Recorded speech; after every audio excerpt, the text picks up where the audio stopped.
నిద్రపోయే ముందు 11 మాటలు శివనామని చెప్పి పడుకోమని చెప్తారు.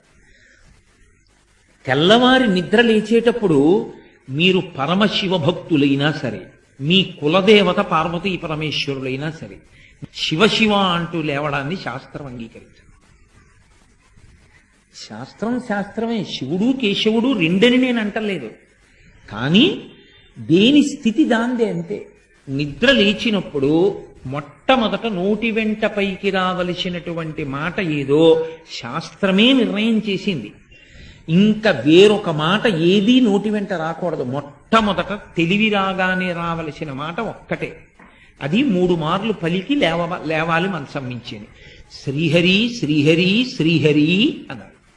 3 మాటలు శ్రీహరి అన్న నామం చెప్పి మాత్రమే లేవవలసి ఉంటుంది. అంటే జాగృత ప్రారంభమైంది. నిద్ర లేచాడంటే రక్షణ చెయ్యవలసినటువంటి వాడు శ్రీ మహావిష్ణువు.